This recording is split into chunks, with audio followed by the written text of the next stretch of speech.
So let's start reading the story of Albert Einstein.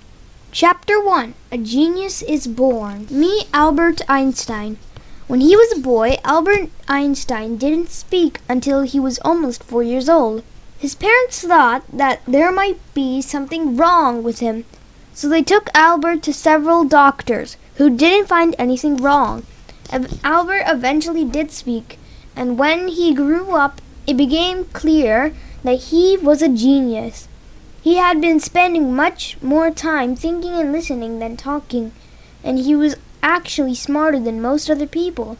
After he passed away, his brain was considered so valuable that it was stolen for science. People really wanted to know how a genius's brain works. When he was alive, Albert looked strange to other people because he didn't comb his hair, wear socks because he hated when they got holes in them, or have his torn clothing mended. Sometimes people on the street thought he was homeless and gave him their food. Albert was simply so focused on thinking and learning that he didn't have time to pay attention to what he wore or how his hair looked. He was too busy discovering his famous theory of relativity and important math equations like E equals mc to the power of 2.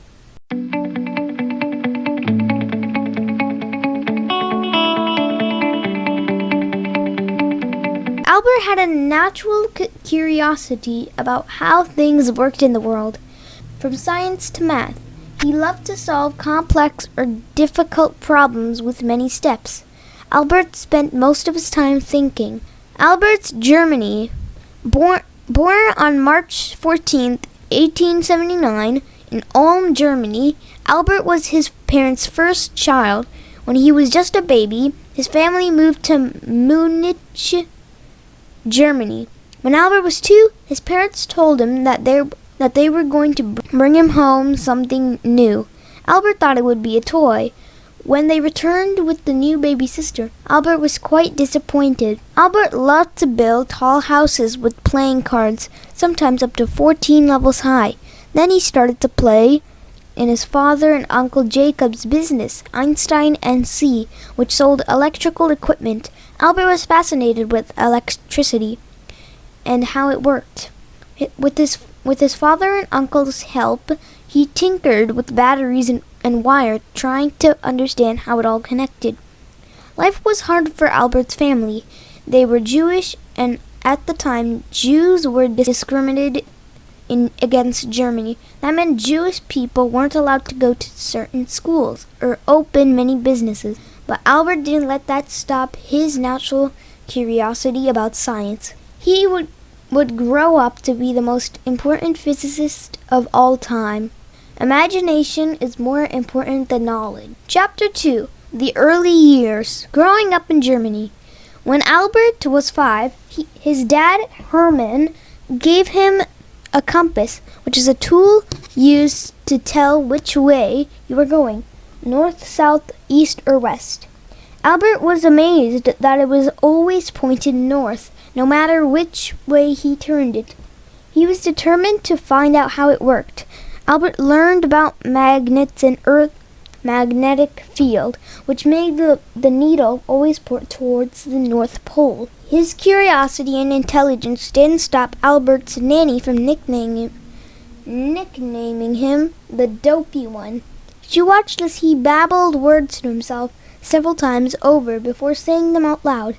But once his parents knew he was a genius, they asked Albert tough questions about math, science, and the world around them. They encouraged him to ask hard questions too. Albert's mother, Pauline, turned him on to the violin.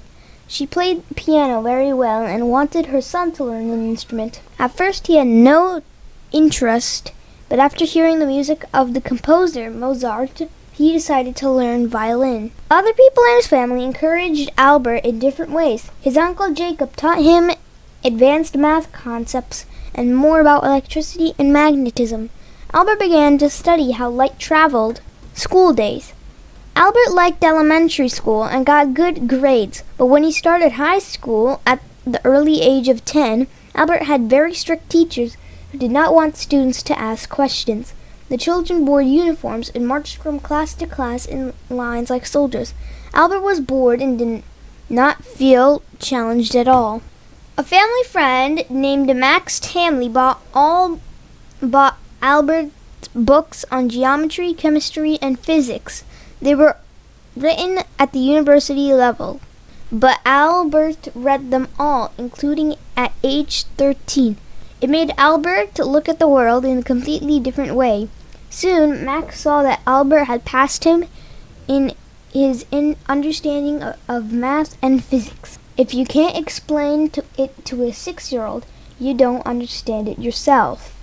At that time, Albert's father decided to move his electrical equipment business to Italy. It had become harder and harder for Jewish people to live and work in Germany, but they decided to leave Albert behind to finish high school. Albert was miserable. He already did not like high school, and now he was all alone. Albert's dislike for his teachers showed through. He spoke out and questioned them so much that he got kicked out of school. The bright side was that he finally got to join his family in Italy.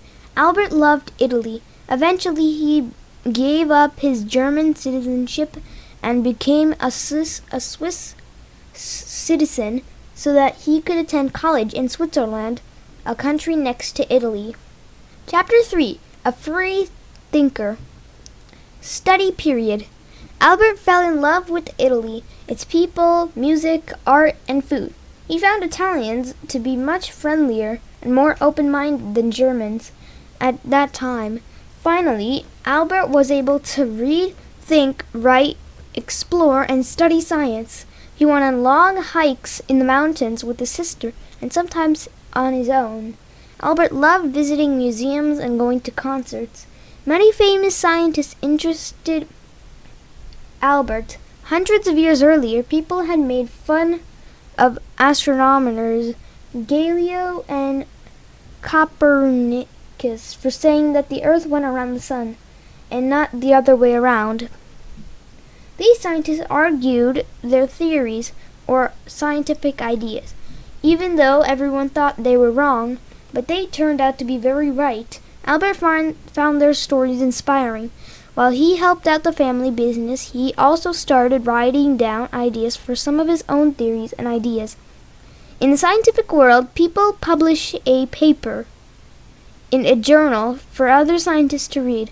Albert was still a teenager when he published his first scientific paper.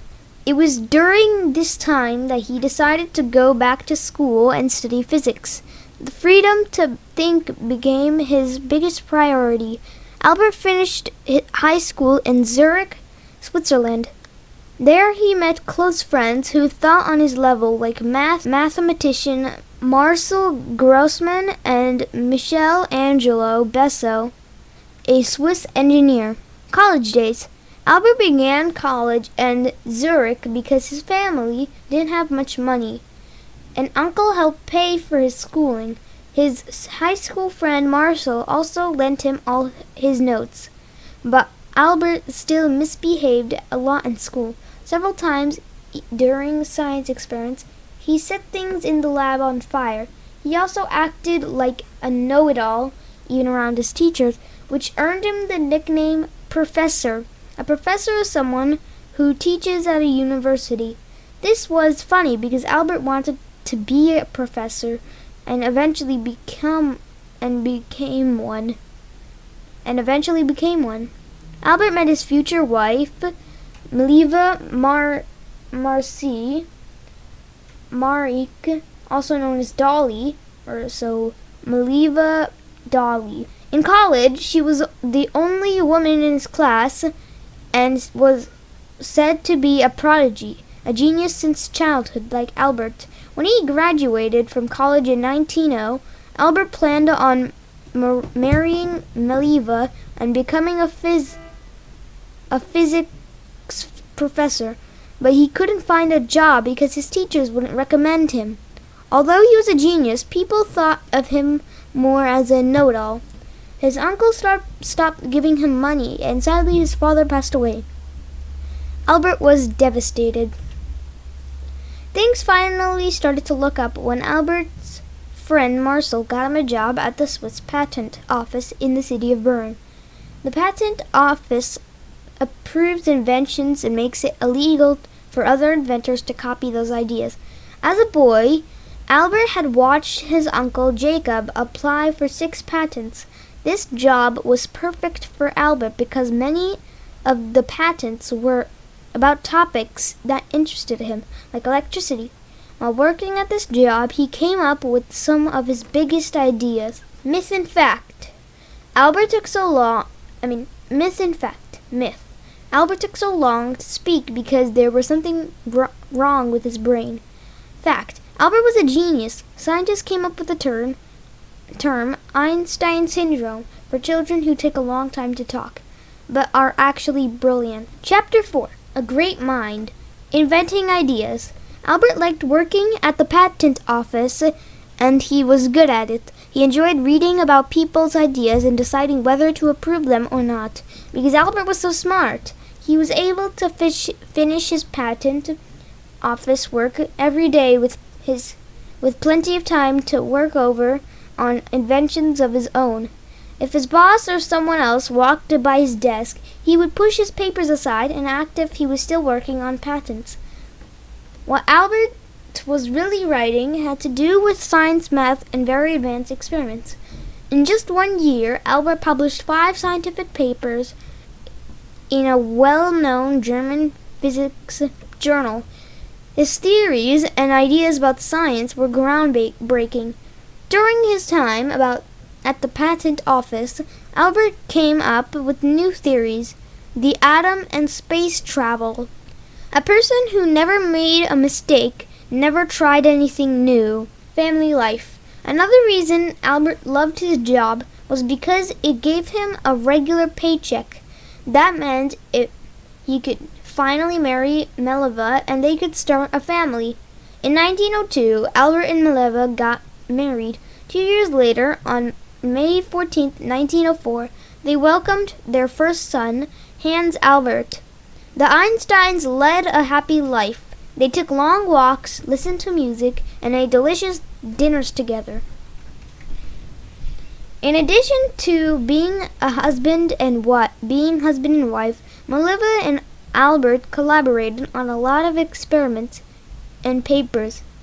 It is not known exactly which experiments or ideas Mileva came up with and which Albert did, but Albert wrote many letters to Mileva thanking her for helping him.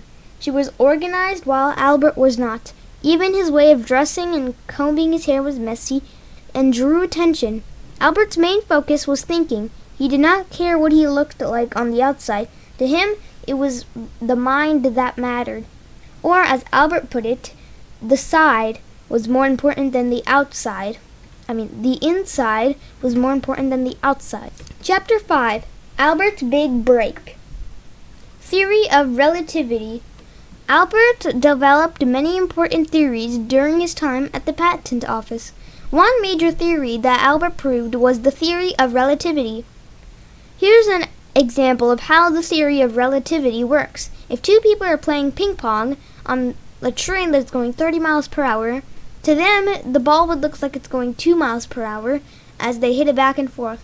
But someone standing outside the train would see the ball going 32 miles per hour, or 30 plus 2, or 28 miles per hour, 30 minus 2.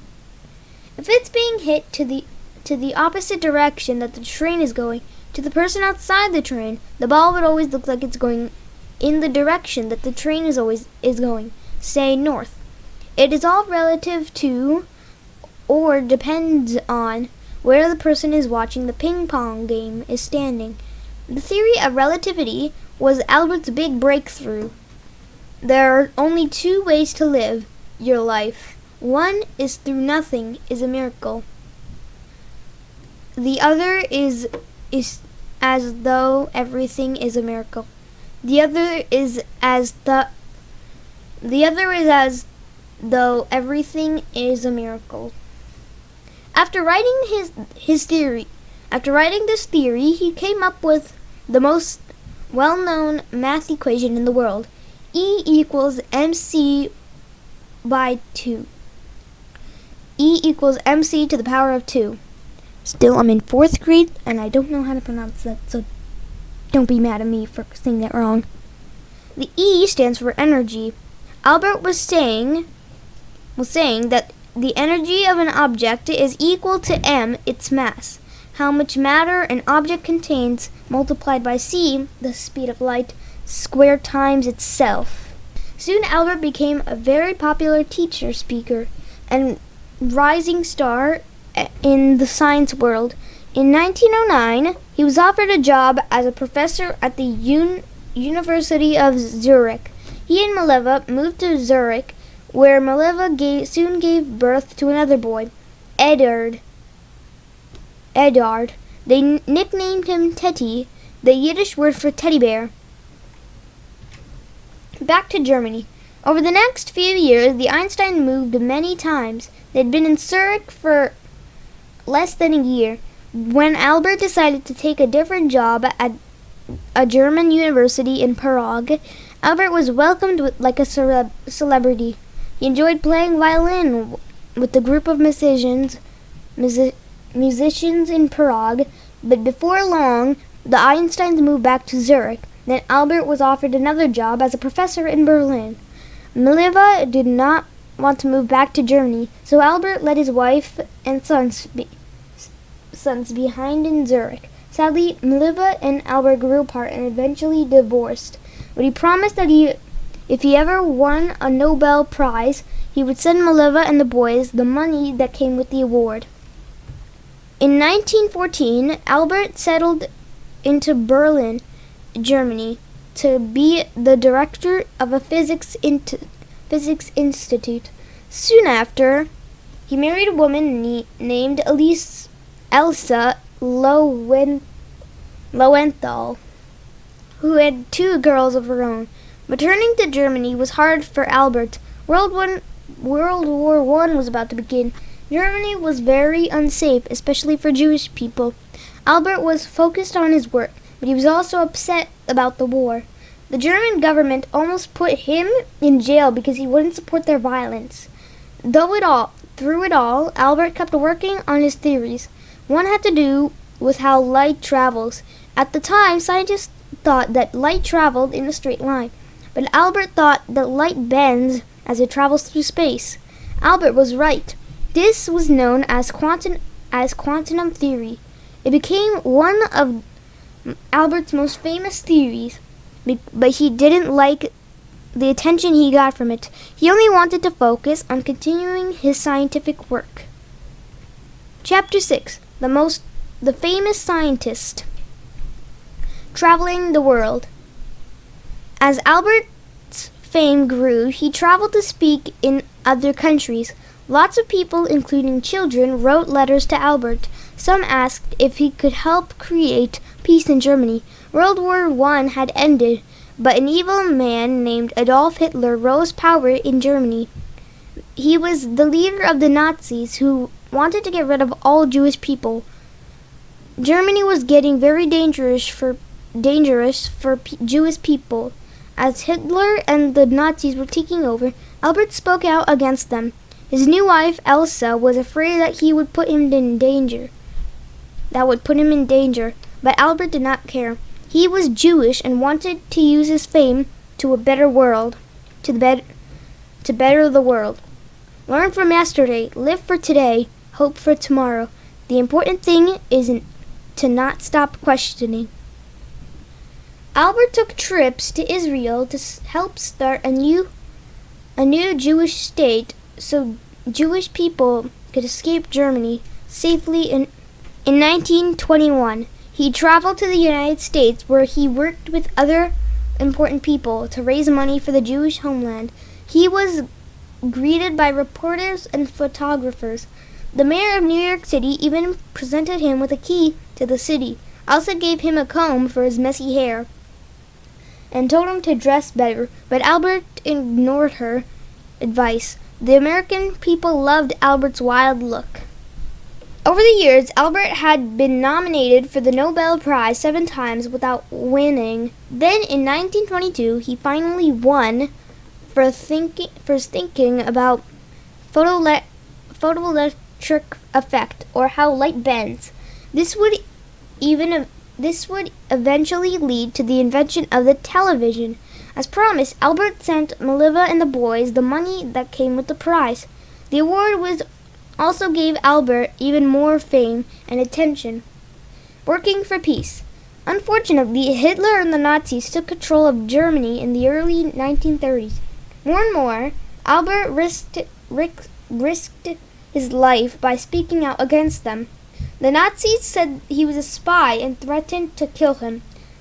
They burned his books. Not only was Albert Jewish, he was very outspoken against the Nazis and their violent ways.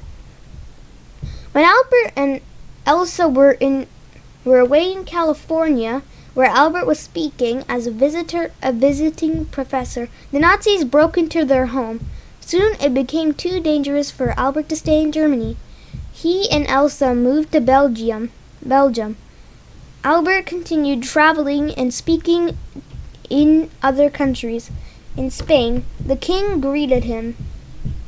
Japan made the day he arrived a national holiday. Everywhere Albert went, people loved him, except in his homeland of Germany in 1933. He was offered a job teaching math in Princeton, New Jersey. He and Elsa decided to move to the United States for good. A few years later, World War II began. By the time it ended, millions of Jewish people were killed by the Nazis in the Holocaust. Albert and Elsa felt lucky to have escaped when they did. Chapter 7. The Princeton Years. The Atomic Bomb. Albert's life in the United States wasn't easy. He was given the chance to teach at one of the most prestigious schools in the country, Princeton University in New Jersey. But Albert did not speak English at first. When he was asked to give a lecture, speaking to a group of students about his work, he would write the whole thing in German and have someone else translate it into English.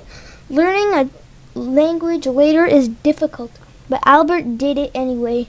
He eventually learned to write and speak in English. Sadly, after 3 years of living in New Jersey, Elsa passed away, and Albert got quite ill with stomach problems. He was also very upset by what was happening in Germany. Albert was very much against World War II. He continued to fight against Hitler and the Nazis as best as he could. When he heard about friends being killed in Germany, he decided to do something about it. On August 2nd, 1939, Albert and another scientist named Leo Szilard wrote an important letter to the United States President Franklin D. Roosevelt. In the letter, they warned the president that the Nazis in Germany were developing an atomic bomb that could harm many people. Partly because of this letter, the United States also began to develop an atomic bomb. After World War II began, Albert wrote the president a second time with concerns about the bomb. Unfortunately, the president died in the same year, and probably never saw Albert's letter. In 1945, the United States dropped 2 atomic bombs on Japan to end World War II. Myth. Albert invented the atomic bomb. Myth and fact. Myth. Albert invented the atomic bomb. Fact. His theories were more important in developing the bomb, but Albert was not directly responsible. He was the first person to prove the existence of atoms using a microscope. A peaceful life. Albert was very upset that his research helped create something so dangerous. After the war, he worked for peace and tried to stop others from using atomic weapons. In 1940, he became a United States citizen, but also kept his Swiss citizenship. Yeah, that's hard for me to say, because there's a lot of s in there. Albert's first wife, Maliva, still lived in Switzerland with their son, Edard. their other son, Hans Albert, moved to California. He and Albert were able to visit each other from time to time. Albert retired from his job at Princeton in 1945, but kept an office there for the rest of his life. Albert's last years were peaceful and happy. He was able to focus on his ideas. He loved going on walks around Princeton, sailing, even though he couldn't swim, and playing the violin. He also enjoyed spending time with his sister, Maha, who came to live with him in Princeton. In 1948, Albert was glad when the state of Israel was formed as a Jewish homeland. He had been walking toward this safe place for Jewish people for years. Albert was even asked to be its president. He said no, but he was honored by the offer. Albert had become very ill, and on April 18, 1955, he died while working on new equations. Albert left his important scientific papers to the Hebrew University in Israel. He left his violin to his grandson, Benhard. During his life, Albert published more than 300 scientific papers. There was even a medal enthusiasm named after Albert. His famous theories live on today and have changed the world. So, I hope you enjoyed this video. I hope you learned something about this book, and I hope to see you in my next video. Bye!